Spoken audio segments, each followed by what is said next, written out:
Welcome to our Backyard Brothers podcast. We're going to be talking NBA Finals today. This is probably uh, the week that the NBA Finals may end. So we'll talk about that next week in detail, especially. You don't think it'll end? No. Okay, that's a Thunder fan speaking, by the way. So, Yeah, He's holding on. He's holding on. Hold on. So we'll talk about that in a little bit. But first, we're gonna hit my memory, which is another NBA memory. So a lot of time spent on the NBA today. I wanted to reach back in time about a little over 20 years. The 2004 Detroit Pistons is the team that I wanted to talk about. If you watched the video that I shared with you, it was about a 20-minute video, so kind of a long thing. It really did a good job of setting up what this team was, and that every team that has won a finals has followed the same kind of formula. You have to have one of the five best players in the NBA. You have to have an all-NBA sidekick. You have to have a really good defender somewhere along the line, a really decent coach, and some role players, and most of all, luck. That's what gets you to win a finals. The Pistons had none of that.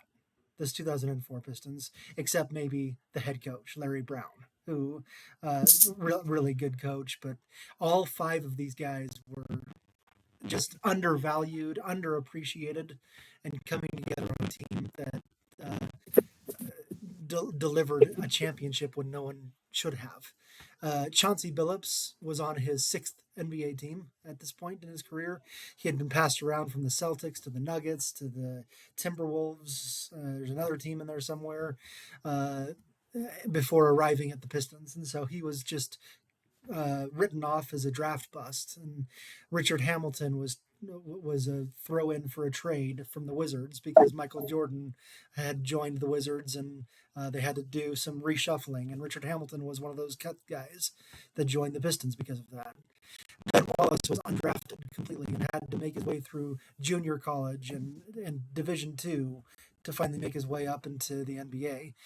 He never averaged more than 10 points per game in a single season he was in, ever. And then Rasheed Wallace was the mental head case. He got like 40 technical fouls in a season. He threatened a referee that he was going to kill him, and did all these crazy things. He was a head case. He was the poster boy of the Portland Jailblazers. Then He still owns the record for most ejections ever. He's been ejected more than any other. And then He once got ejected 1 minute and 25 seconds into a game. I remember watching that too. It's because he said the ball don't lie to the ref. So. Ball don't lie. Yeah. And then Tayshaun Prince was a late round draft pick. And so those were the starting five. And then Larry Brown was the head coach. So all of these players, there's not a single superstar on that roster. It's just five guys that are really good players, but not the kind of Kobe Bryant or Shaquille O'Neal. And so I wanted to talk about this team because in the finals, who do they go up against? They go up against Kobe Bryant, Shaquille O'Neal, and the Los Angeles Lakers, coached by Phil Jackson. And they had also brought over Karl Malone and Gary Payton to join that team, two future Hall of Famers on that team. This was one of the best teams in NBA history that was put together, the first real super team. And the Pistons won that series in 5 games. They won the first game, stole it from the Lakers in game 1. Lakers won game 2, and then the Pistons won each of the next 3 games and won that series in 5. So I wanted to turn it over to you guys and talk about either that specific team, if you have memories watching that team play, or any kind of similar in another sport kind of team that makes you think of, that just came together as really good players without a superstar, but won a title when they weren't supposed to, when they weren't following the formula. Anytime I play 2K, I want that year's Ben Wallace, honestly. 2004 Ben Wallace was like the prime. I liked that Pistons team. I've never been like a super fan for the Pistons at all in general, but that year specifically, like I think it was 3-4 years that they were pretty successful, right? Uh, that span of the Pistons is probably one of my favorite defensive basketball teams to ever exist, and so I'm happy to hear about them being included in your memory. And Ben Wallace was just a super freak of nature during those times. I think didn't he get injured a whole bunch, and that's what kind of led to his downfall. Later in his career, yeah, I think so. Yeah, like that's what kind of started it anyway. But when he was at his peak, he was an athletic phenom, and just fun to watch the way he chased down blocks and stuff like that. Uh, yeah, that's I would just say that was one of my favorite teams as far as defensive basketball goes. Period. Got two trivia things about Ben Wallace. One, he is the only undrafted player to be in the Hall of Fame. Hall of Fame player and the only player ever undrafted to make it to the Hall of Fame. Two, he holds the record for lowest free throw percentage over a career. He's the worst free throw shooter of all time. 30%. Yeah, it's something like 48% or something. Yeah. Still beat Shaq at something. Oh yeah. Crazy. Anything else? Cody, go ahead. You may have any comments you have. Well, I obviously in 2004, I don't know if I cared about really anything. So I didn't watch basketball that back then. I don't watch basketball really, NBA at least now. So of course I wasn't watching that game or anything like that live, but I did look at some of the highlights. I watched that block. I guess we talked about kind of like an all-time play, especially during that time, and it was. I had to watch it 3 or 4 times to actually see what happened because of how quick and crazy it was. But I think the last thing I wanted to say is, isn't it just so fun and exciting when something like that happens in the way that you're not expecting? Because sports are exciting no matter what, right? That's why we watch it. But we all admit that it gets boring when the Chiefs win every year, or when the Lakers were back then were winning every year. Yes, I said that for you, Dustin. And so whenever something happens unexpected, especially in a way that wait a second, this isn't supposed to work. Why is it working this way? And that's what makes it really exciting and creates really good memories, such as one we're bringing up 21 years later. Yeah, I'm glad that you chose this because it's a fantastic team that left its mark on history. And so with that block and reflecting on that Eastern Conference Finals there against the Pacers, very similar thought of just like, the Pacers were by far the better team. Reggie Miller is the top 5 player in the league. You had Ron Artest, who was the defensive guy. You had Jermaine O'Neal, who was that all-star teammate. The Pacers had that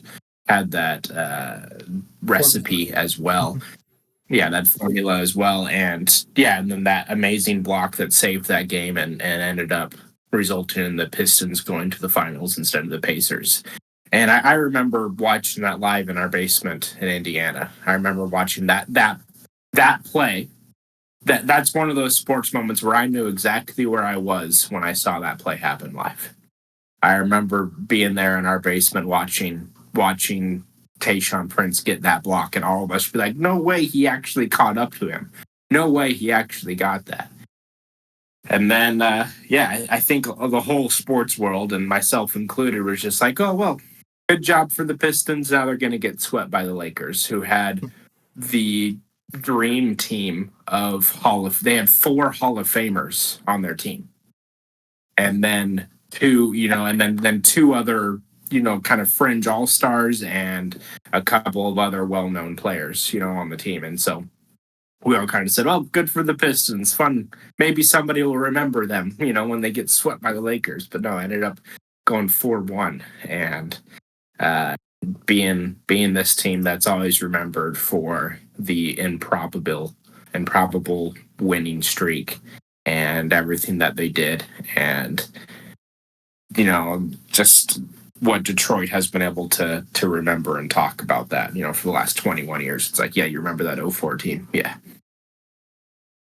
Yeah, that block, I remember exactly what you're referring to in our basement where we watched that. I remember thinking there, like you said, no way that he caught up to that, and I also thought that had to be goaltending, right? And they showed it multiple times, and he had just barely got it before it touched the backboard. It was a perfect block, and everyone talked about that block until LeBron did something similar in the 17 finals or whatever it was that he did. 2016. Yeah, he did that too. Uh, so yeah, it certainly is one of those watershed moments. Any last thoughts about the 2004 Pistons? Okay. I'm going to try to share my screen.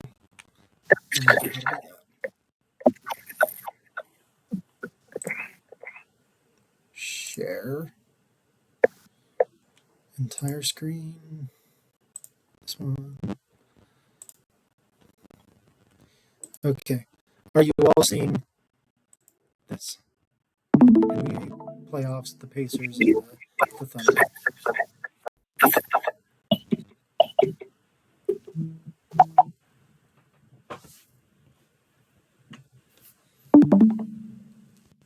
Are you all seeing this? Yep. Okay. Is my audio coming through fine? Really spotty on my side. Okay. Yeah, it's a little weird, but I mean, right now it's fine. Okay, great. I'll just talk closer to the microphone, especially since you can't see my head right now, but at least on the video. So Pacers and Thunder. Here are the 3 games that we've seen so far. Let's talk about each one individually. I will. I'll bring us all back up here in a second, but I just wanted you to see game 1. Pacers won 111-110 on a last-second buzzer. Well, not a buzzer beater technically, but last-second shot from Tyrese Halliburton, who did it again. Game 2, the Thunder pretty much controlled that one all the way through, won 123-107. And last night, last night, yeah, it was Tuesday night. Wednesday Pacers, night. it was last night. Okay. That was last Yeah. I'm getting my days mixed up. But Benedict Mathurin had a great game, leading the Pacers to a 116-107 win in the field house. And now the Pacers are up 2-1 in this series. I'm going to bring you up here and stop streaming. Okay, so let's talk about these games. Let's start with game 1. What happened in that game? What were your reactions to that game? Obviously, it was the best game of the series so far in terms of clutch NBA play and things like that. But Tyrese Halliburton gets the ball and he comes around the right side of the court and he kind of fakes someone out and then shoots a long range 2-point jumper and makes it with what was it, like 0.3 seconds left, I think. Yeah. 0.3. Essentially, Yes, I remember. A buzzer beater. Yeah. And this is the 3rd time in these NBA playoffs he's hit a shot like that to win a game in the series.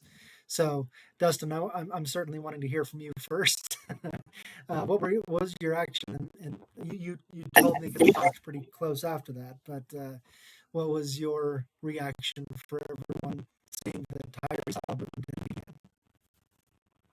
So you could ask my wife for verification, but I was at home, and I was standing up in front of the TV watching, and I like grabbed Jadzia and I would like stand next to me because I needed this excitement, and and so it gets down to that, and I was like, oh my goodness, there's 15 seconds left, and Halliburton has it. I know he's going to take the shot, and he takes the shot and he makes it, and I just like fall to my knees, just in total disbelief.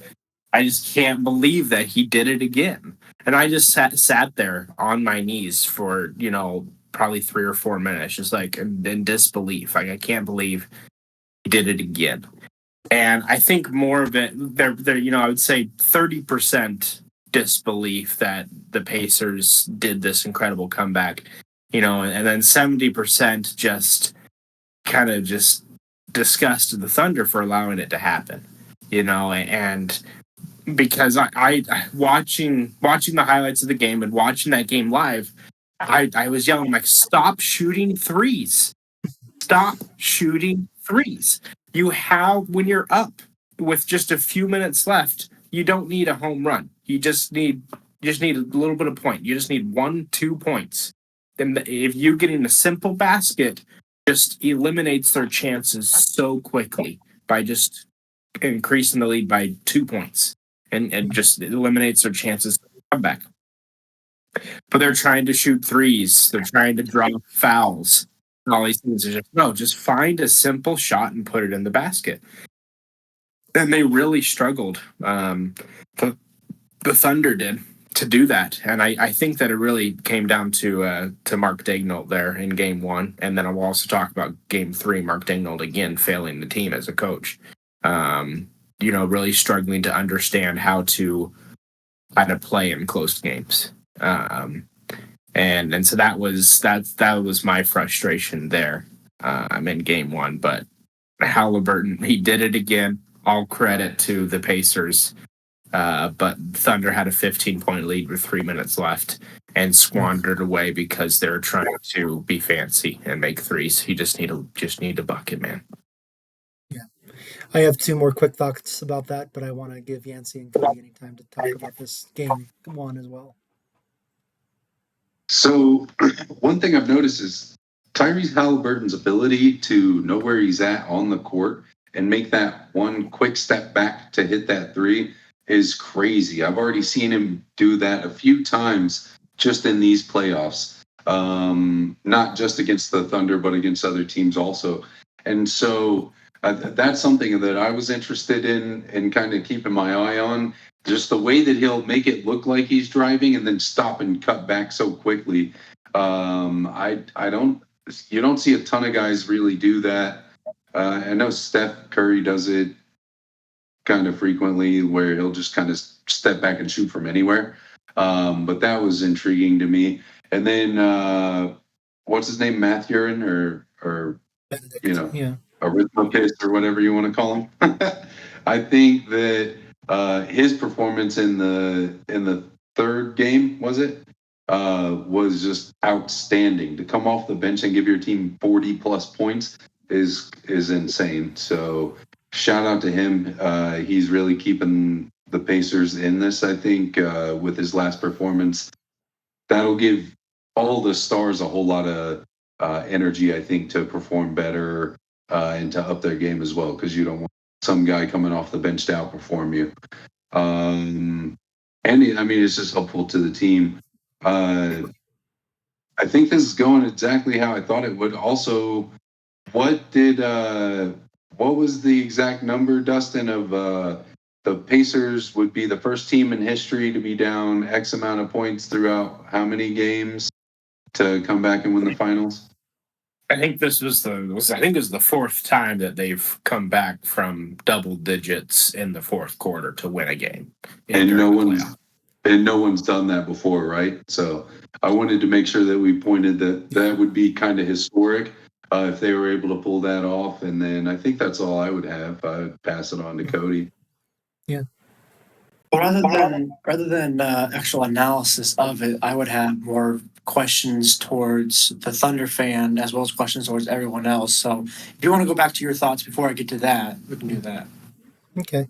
Yeah, my only two thoughts that I wanted to add to this game, and it's part of what you said, Dustin, that uh, not playing well with the lead. We talked about the Thunder just blowing out everybody this year.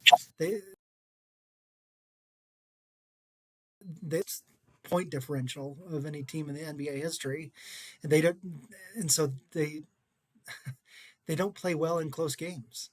They haven't seemed to play that well in close games like this one. And the other thought is similar to that, but uh, on the other side, the way that we talked about it 2 weeks ago, or maybe last week, whatever it was, where we said the Thunder's inability to close out quarters and the Pacers' ability to do so is a big thing in this series, and that showed up exactly in Game 1.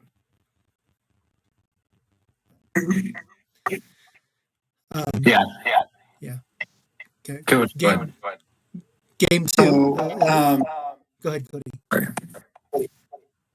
sorry, I thought Dustin said something to me. So to start with, Dustin, you had mentioned obviously Halliburton doing it again, but also you'd mentioned, and I forgot his name already, but the Thunder coach, kind of a disgust or disbelief in him as well. So as a Thunder fan specifically, I'm just curious: is it more Halliburton winning the game, or is it more your coach losing it for your team? What do you see?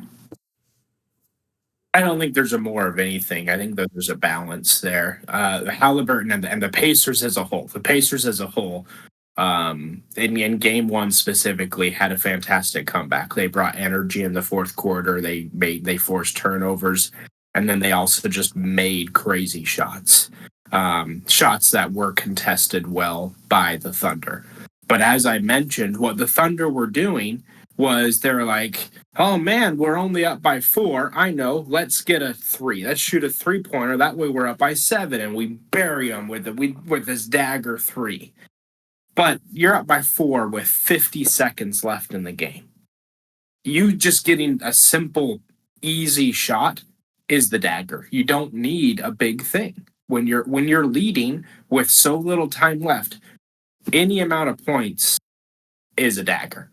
And I feel like that I'm blaming the coach because he should be the one calling those shots there, not realizing that and not understanding that momentum was favoring the Pacers and not slowing the team down and saying we just need a simple bucket.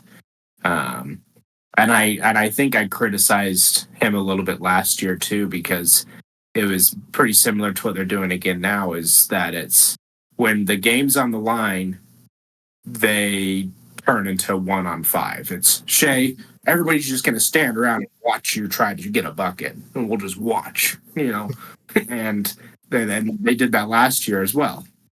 And so I blame the coaching on that, is that you got to figure out some game plan for close games, whether you're winning or whether you're losing. And the Thunder that. Yeah.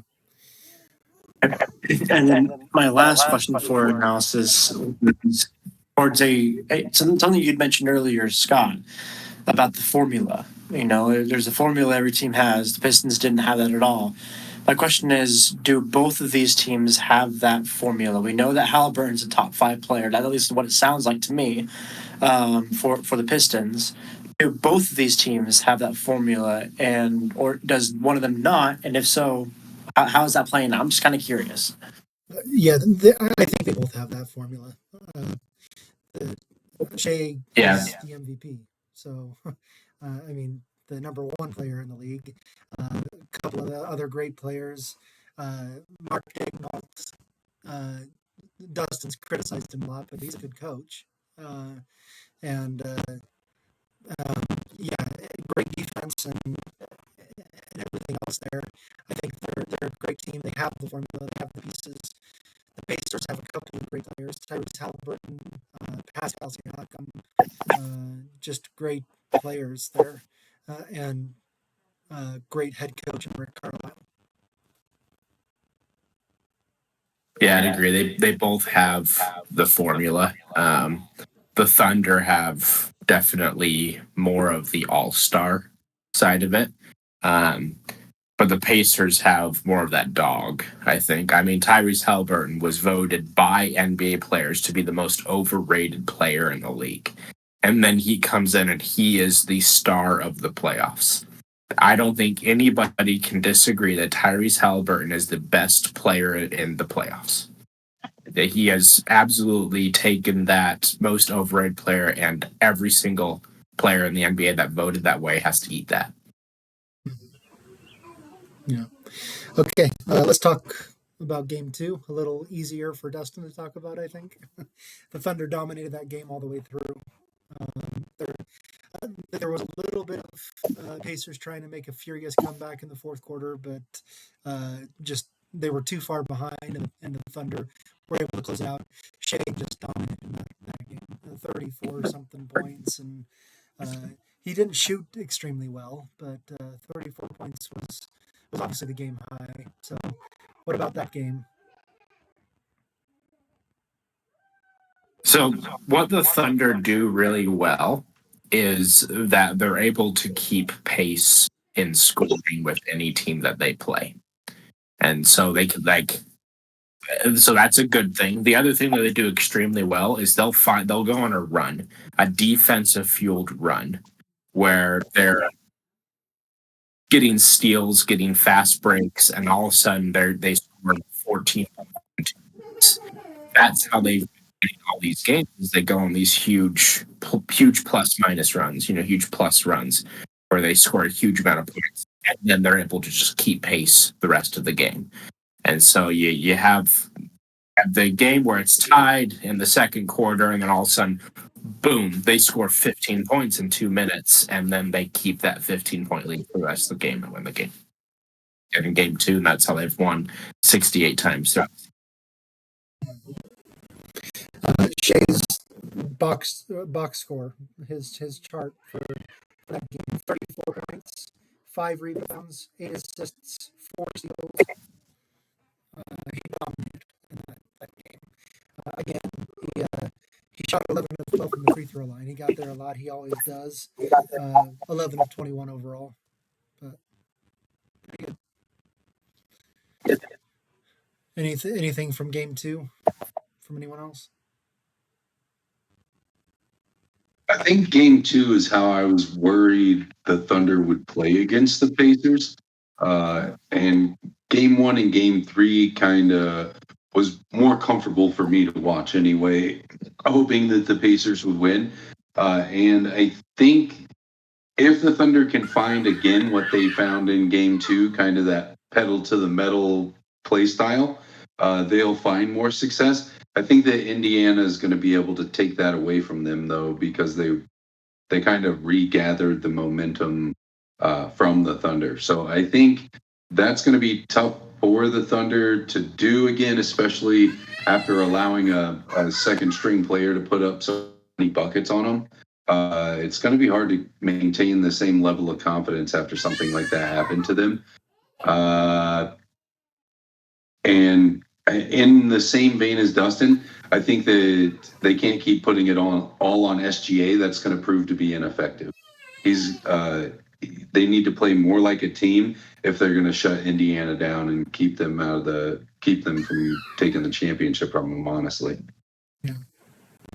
Game 3, well, it looked like it was going the Thunder's way for 3 quarters. The Thunder had a 5-point lead at the end of the third quarter. Again, that's pretty close game. But the Thunder were in control, and then the Pacers just dominated the fourth quarter. They won the fourth quarter by 14 points, won the game by 9. And now the Pacers just have to win 2 games, two of the next however many games, and they get 3 of them at home. They have to win 2 of the next 3 games, and they get 2 of them at home. Yeah, hey Scott, maybe try resetting your microphone or something like that. You're having a lot of feedback there. Okay. Almost sounds like you're underwater. But yeah, so game 3, It was, like I said, both teams with each other this all throughout the game. It was good. But what the Pacers did really well is they targeted SGA on defense. They hunted him to force him to play really difficult defense, and that just tires him out and makes him less effective. And then with Halliburton, they kept forcing switches. He ended up scoring on like 8 different Thunder players or something like that, by forcing switches in order to get different looks, in order to get, Lou Dort out of his face. That was really effective. And so game 3 was the Pacers adjusting extremely well. I mean, Rick Carlisle is a top tier coach in the NBA. And he adjusted extremely well and did those things extremely well of figuring out what to target and then executing that in such a way that the Thunder were unprepared. But it was a close game up until 3 or 4 minutes left in the game when the Pacers just took the momentum. They were playing with so much energy. I think I said to Jedzi, I said, if the total amount of energy that the teams are giving is 100, the Pacers are giving 70 of that. And it's just they're just winning that fight of the momentum, the energy, the passion, and the Thunder just looked deflated in the last half of the fourth quarter. And that's, you can't have that. Pacers just absolutely stole that game away.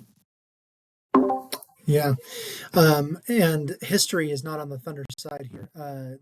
We've seen the stats on social media and on ESPN, but the stat is that in best of 7 series, when the teams are tied at 1-1, the winner of game 3 goes on to win that series in the finals 80% of the time. And so that's a pretty deep hole for the Thunder to overcome. Obviously, if anyone can, it's the team that's won almost 70 games. But what do we think? Game 4 is tomorrow night back in Indiana. They take a 3-1 lead there. It's pretty difficult. So it's a must-win game for the Thunder. Yeah, Thunder were down 2-1 against the Nuggets. So they have that on their side, as they've done this before. I think if you're in the Indiana locker room, you've got to be pushing. Look, let's make history. You know what I mean? Let's do something no one else has done, and they have the opportunity to do that. And being down like that, it's certainly not the most important thing. The most important thing is finishing the job and becoming a champion, right? But for the Thunder, how many times in the last 4 years have they visited the playoffs? Almost every, I would assume, right, Dustin? And so I would say out of the last 4, they've been into the playoffs 3 of those last 4 years, right? Right. Okay, cool. So yeah. I think that I've made it 3 years in a row, but they're the 1 seed both last year and this year. Right. And so being the big dog on the block, it's harder to motivate yourself sometimes to come out and do everything you need to do to quash your competitors. But when you're the underdog and everybody thinks you can't do it anyway, it's kind of easier because what do you got to lose? Everybody thinks you're going to fail. So just go out there, play as hard as you can and see what you can get done. I think that actually plays into the favor of the Pacers. And especially all that energy that's going to be in the building when they take it back to Indiana only bodes well for Indiana, I think. Yancey, I think I agree with you on the idea of what to focus on. The idea, the most important thing is just winning the games, right? And a lot of people would don't think about anything else. We're just thinking about this next game. And while it's true, I think you have a point that you need to find whatever motivates you. If what's motivating at least one of the players or the whole team is knowing that they're going to make history or that they're just going to get a ring, whatever it is, focus on that. Some of the people maybe all just focusing on actually winning the game is what motivates them, and that can work too. But if it's about making history, then that needs to be what their focus is, as long as it's motivating them. Because I mean, we all know the Thunder's a good team, and the Pacers have to lay it on every single second of the game, and they can't lay it off at all. So they have to be motivated to stay motivated the entire way through until they have that fourth win. All right. Good discussion of the NBA Finals. Any other discussion? Yeah, I'll chime in, kind of on this Game 4 preview. I like Yancey, what you said about this underdog mentality, and the Pacers. They've got to be in that locker room saying, we know that the Thunder are going to come in angry. They're going to come in with passion and energy and power and with a desire to win by 40 points. And so the Pacers have to be in that locker room and say, we can't let them out energy us. We have to bring that power and that passion, that speed and that aggression. And so the Thunder on the other side they know that we know that they know, kind of thing. And so they don't know that we know that I know that they know we're going to do it. But it's the opposite of they know that we know that they know, right? They know that we know that they know that they're going to have to bring more passion. And so you have to, I guess two things that I would say if I was coach is you have to play with ultimate aggression, ultimate energy. You have to be the most aggressive team. Otherwise, you're going to lose the game. But don't let that get away from you. John Wooden, one of the greatest coaches in history, his favorite thing to say was, be quick, but don't hurry.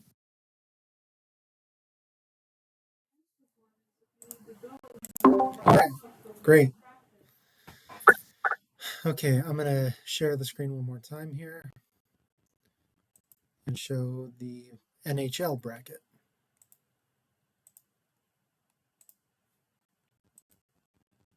Do you all see this? The game is going on right now. Do you all see the Stanley Cup bracket here?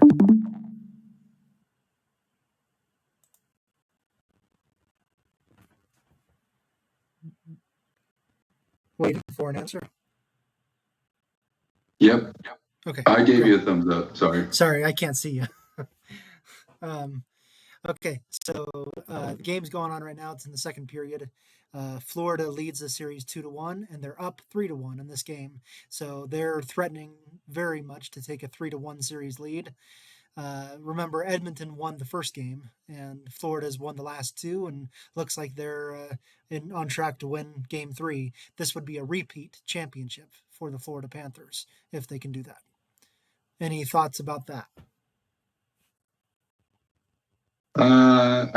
If I were to put money on it, I think Florida does repeat just from their previous performances. Even being in multiple back-to-back championships is the birth of a dynasty, and so having to repeat is, true dynasty created. I mean, we all know that, similar in soccer as it is in hockey, it's the score right now, 3-1 is what I'm thinking of. It's hard to come back from. It's hard to score goals in hockey. To me, I see that I'm like, unless something crazy happens, that looks like a win to me already, the way it is. And crazy things have happened in hockey. I realize that. But with that, if that's a win, it's gonna be 3-1. And I mean, like you guys said, with that experience on that team, I don't see Edmonton doing anything in this series. Honestly, if they get this next win, I think it's over for Edmonton. Good comments. Yancey, do you have a fight update for us? Yeah, so this weekend, or last weekend, I guess it is in human time or however that works, Merab Devashvili took on Sean O'Malley for a rematch for the Bantamweight Championship. And Merab basically, let's try to use a less vulgar term than I would, wrestle effed him around the cage for the majority of the time. he manhandled Sean O'Malley. He basically he picked a grown man off of his feet multiple times and laid him on the ground, wow, with really nice slams, effective ground and pound, and then eventually choked him unconscious at the end of the fight. So it wasn't as up in the air as last time, where he fought to a decision and won by points. This one was fairly decisive, and it was just kind of obvious that he had more than Sean O'Malley could handle on the night. And that's not really how I expected it to go. I thought Sean O'Malley was going to be able to keep him at distance and kind of stick him at the end of that jab and really work him around the cage and use his length a lot better than he did. Morab was able to get underneath of a lot of Sean O'Malley's shots, and Sean was able to stand up a lot, but it kind of gassed him out getting taken down so much, and that's what led to the eventual submission. Really quick, did you say that he choked him into unconsciousness? Is that? I mean, you can choke people in fighting. Yeah, that's like my favorite thing to do. Well, not okay. I do not commit domestic violence. I call that a woman choke. I don't think you're allowed to just like do that, and I don't promote that. Now, you can choke them in multiple ways. You're not allowed to strike the spine and stuff like that, but yeah, I can choke you with your own arm. That's actually one of my favorite chokes. It's like the head arm choke. There's a lot of ways to do it, but that's actually a lot safer for your brain for me to put you unconscious if I let go of it quick enough than to knock you out and have you hit the ground and stuff like that. Like regular people fights. And just because you're a professional, so I can, when I'm choking you to sleep, I feel your body quit fighting because it will. You're going to literally take a nap because I've deprived you of oxygen for a period of time, or blood to your brain. There's two different types of chokes. Interesting. I did not realize that choking was allowed. That just seems like a very no kind of thing. But okay, I learned something It's new. a whole class of submissions. As long as I don't deprive you of air for more than, let's call it, for like if there's a nurse listening, less than 45 seconds, you're all right. More than that, I start to put you in the danger zone of like memory loss and a few other no-nos. Yeah, I mean, I have been choked a lot, if you can't tell.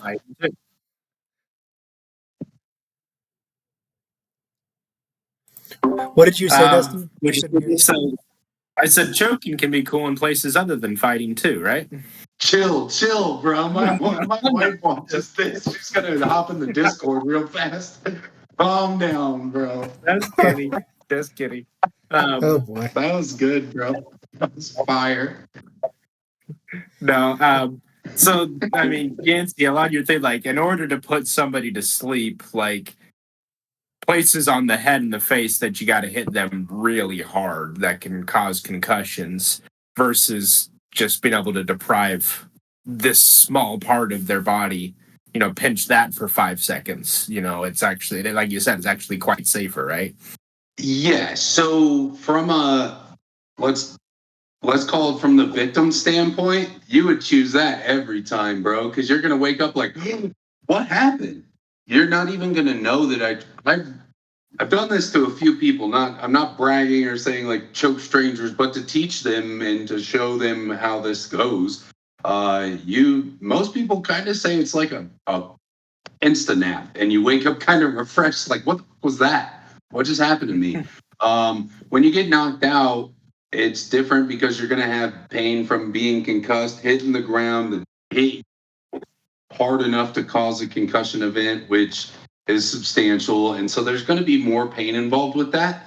It's kids, don't choke your friends, but it's next to painless. You know what I mean? Yeah. Okay, Cody, let's hit your PTI. All right. So first one that we'll start with, I guess, comes with a little bit of news as well. So in college football, for those who follow it closely, there's been a lot of legal stuff going on for a while. But there's been a settlement claim that's finally been completely settled and filed in court, which is allowing schools to directly pay players now. And so, as part of that, the claim says that the schools are allowed to have up to $20 million for players. That's like the budget being given to each school. So what's nice about that is it's kind of an even one. It's not like Ohio State, because you get this much, you're going to get more. It's every school can have up to 20. They're not required to, but they can have up to $20 million to pay players. And obviously, that's mostly going to go to football and basketball, those revenue-generating sports. So my question is, and along with that, there's a commissioner of college football NIL as well, which is kind of nice to see that someone's kind of going to regulate that a little bit more.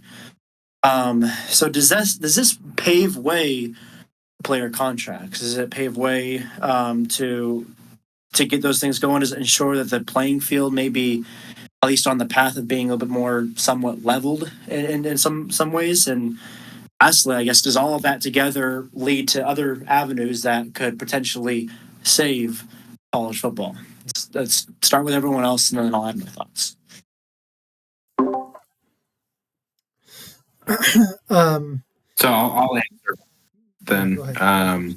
So I guess the short answer is yes. It paves the way. What I think is that college football is on the downhill track towards becoming leagueified, to, basically certain teams being in the premier league of college football. That you take your 30 best teams, and we all can name them, and they're going to be separate. I think we're on a downhill track towards that becoming a reality, and I think that this is just paving the way for that. And I think that would be a good thing, and yes, it'd be the best thing for college football. I might be the get off my lawn kind of guy, because a traditionalist here that doesn't want to see that happen. But I would say yes, it paves the way for player contracts. Definitely, it paves the way for college football to find a way forward in that way. But as much as it is good that every school gets $20 million to distribute, that doesn't mean that every player gets $400,000. It doesn't work that way. You're going to get the Caleb Williams is going to take up 64% of that total by himself. He's going to make $12 million by himself, and everyone else in the entire organization has to fight over the remaining $8 million. The quarterback, the star quarterback, is going to get that. It works the same way in the NFL. The quarterbacks are the highest paid players. That's going to work in college football as well. And so does it save anything? I don't think it changes anything. It does pave the way for college football to be a little bit more regulated in that way, which is good. But I don't think in the end it changes anything in the way that things are being deemed fair or being divvied up, because it doesn't work that way.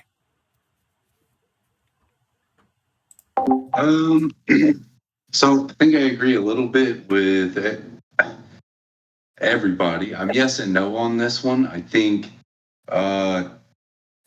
we should pay adults who are working and generating millions of dollars for their work and their effort. 100%. They're not amateurs. It's just BS to call them that, because it takes next level practice. It takes a lot of your time to even get into college athletics, and then for the larger schools to pretend like they're not taking advantage of these people's labor for no pay. I'd hate to point it out the way South Park did, but who did Cartman go to learn about slaves? Who did he go to? The NCAA for crack baby basketball. And so basically, I would say that that's a good direction, because they were doing something wrong and not paying these people for the revenue that they were generating. That's a problem across the board, and there's no way to move me off of that point. But as far as like to Scott's point, you're going to make a bunch of prima donnas that are going to suck that money up and not give a care that it's not fair. Who cares? Are you? How many jerseys did you sell? Go look that up before you tell me that I'm taking too much of the school's money. And so we're going to see that fight itself out. That'd be interesting to me, but for me, 100% they deserve to get paid. I don't know whether or not it's positive or negative for college athletics overall. I'm not smart enough to know that, but I am smart enough to know that you're going to watch those athletes in the future. That's why you're watching them now. They deserve to get paid for it.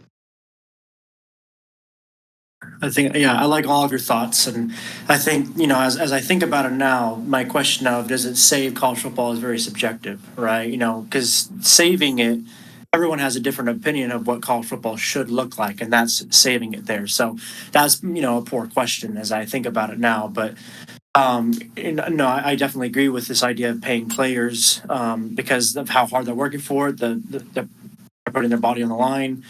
And I think it paves way for contracts. And what I like about that, at least as far as I understand, is that in of itself is going to help, won't fix, but it will help the transfer portal as well. There's a contract on this player with the school paying them, saying, "Hey, well, we'll pay you this much, but you got to stay at our school for the entire time, or at least stay here for 2 years." And so that's going to start, fixing more. If you get a 4-star recruit out of high school to your school, you sign them on the contract, you not have to worry about them transferring to Oregon next year. They're on that contract now, which is a really good thing. So I think that's in a way of leveling that playing field, of making that a little bit more fair. It does put a little more stress on the recruits to decide where am I going to go, because I'm going to have to commit to the school like for real, like I used to, rather than just say I'm going to commit here but go there the next year. So I think in a way, in my opinion of what college football should look like, there's no amount of money all in the world that you can pay to make it go back to what it was. No one wants that anymore, unfortunately, from the business side of things. There's a lot of stuff that I like from that we just can't have anymore. So with that idea in mind, for me, and what college football is probably going to look like, this is heading that direction. So for me, it's saving college football. I think it's going to be the best way to get the most amount of teams on a level playing field and try to distribute that revenue and try to make things more exciting for everyone. It's not going to involve all 138 teams. That doesn't work that way, but it's going to a big chunk, I would think, of the power teams. And so I do think this is a good thing for college football. So unless there's any thoughts to go against that, I'll go into that next one. Oh, it's 8:58. All right. Should we save the next two for the next time? Being 7:58 at this point. I'm not sure we can get through our thoughts on the next ones. So let's start with the two PTI questions next week. Is that okay with everyone? Start with those PTI questions next week. And I'll look who has a memory, and we'll do the memory at the end, provided we have time. We'll definitely cover the ongoing NBA finals, whether or not they're ended at that point. But we'll certainly cover the games that are played between now and then. And we'll cover these PTI questions. We'll probably finish out the Stanley Cup finals for sure, and put a couple of other topics in there. So that will be actually next week. I will not be here, so you guys will have to handle that. Dustin, you'll have to lead us through the NBA finals discussion. And I'll put my thoughts in chat, and maybe you guys can read them for your PTI, Cody. But yeah, I will be in the state of Utah next week. So, All right, boys. yeah, thanks everyone. All right. Talk later. Bye.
hotel stay in Moab is for 19th to 20th, right?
Thursday night. It says 6.5, 6.5.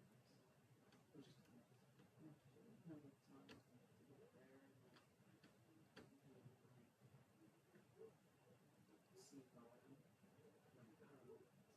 See volume. I mean, I know Moab was basically outside.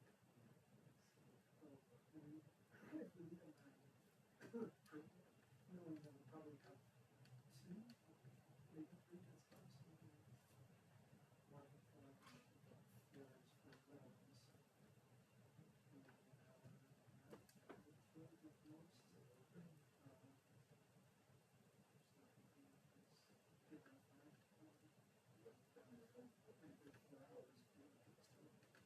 The time I think for arches is not till 11 the next day, so the Canyonlands first.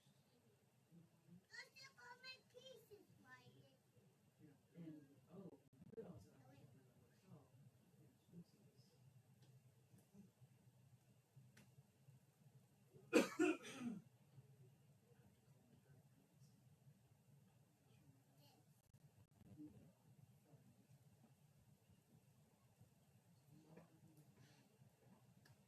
Yeah, pretty much I'm looking up things to do, and it's basically outside stuff. That's first. I love my grandma Yancey.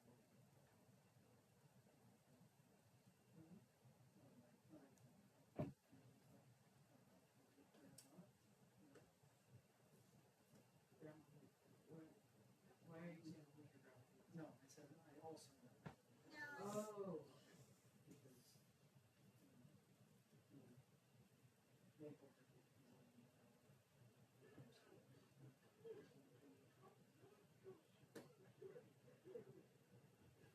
And you're wanting to see aunts, friends, both, either. I haven't talked to any of the aunts, and it's not worry about it. Maybe Michelle. She's got her phone, right? Yeah, so text her. And there's Holly.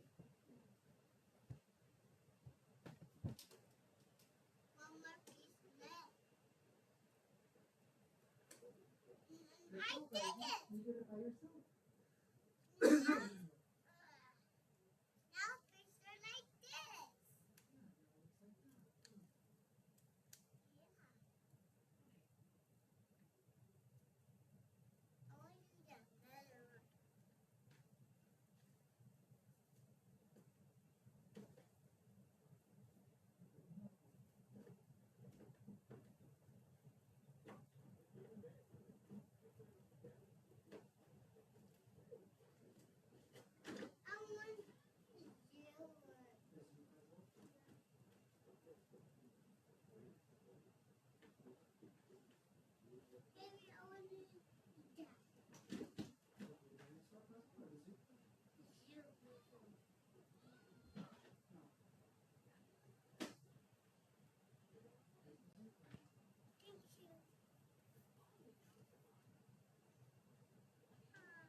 Did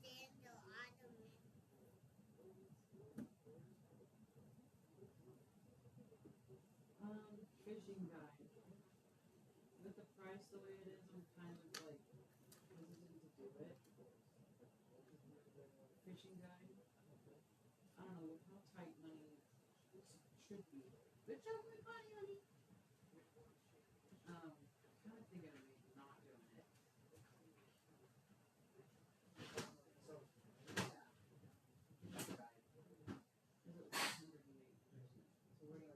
So Kevin is interested, and there's Matthew and Tay again. That's the three, and then like me makes four. No, I don't do that. Either way.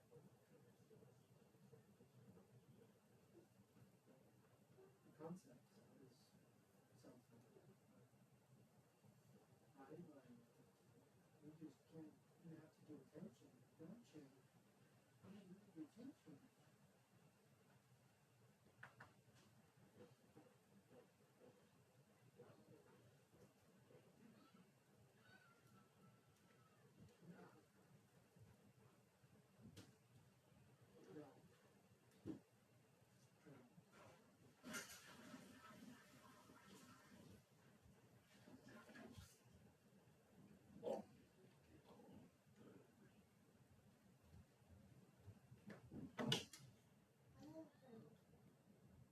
We can do one more puzzle and then we have to get ready for 9. We can do the zoo puzzle. You want to do the zoo puzzle? No, well, we have to clean it up. They're turning into skeletons. When we do the puzzle so we can put it away.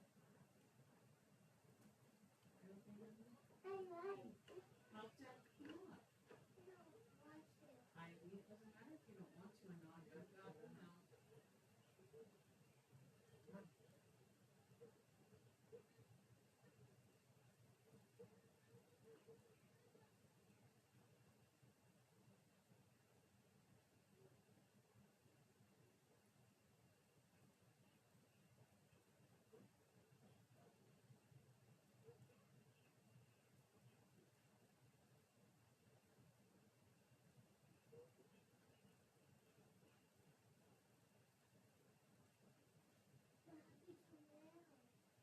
He's being forgotten.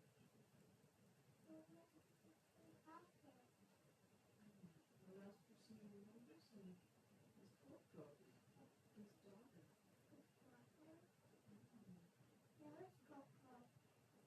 She's back in the living room.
Everybody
be quiet.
Back off.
Ivy, you're ready for that? I'm Molly's baby. Oh, it's my turn for that. It's my turn for that. So it's my turn to help get you ready for that. Okay? Mom. It's my turn for Nana. Don't worry. Just listen to Daddy. Okay? Can you listen? Yeah. Thank you. I want us to baby. Michael? Oh, lay on the bed. Can you try to learn? I want to lay on the bed. Do you want me to take your kiss? Okay. Ivy, you said you'd listen. You said you would listen to me. Okay? I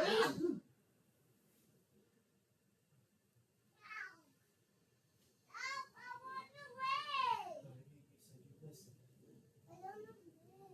But you said you'd listen.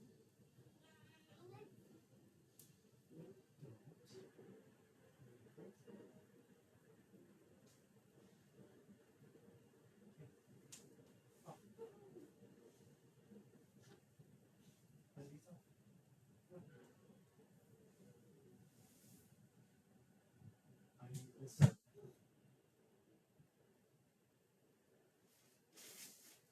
I'm not talking right now. You don't have to talk, but you do have to listen. But I don't want to talk. Okay? Well, listen. Come on. Ivy. Come here. No.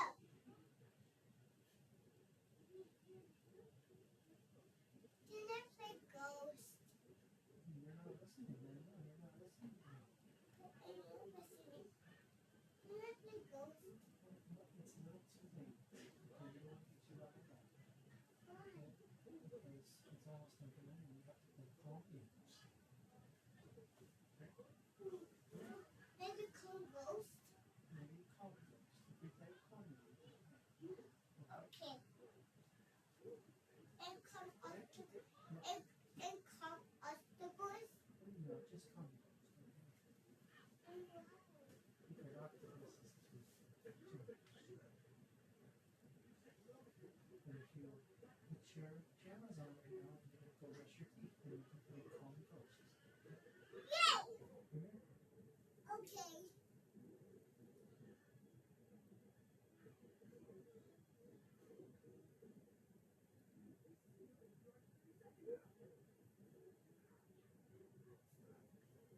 Yay! Okay, let's go brush your teeth. Okay. I want to read some books tonight. I want to read books today. It's coming to mommy. Hello? To mommy.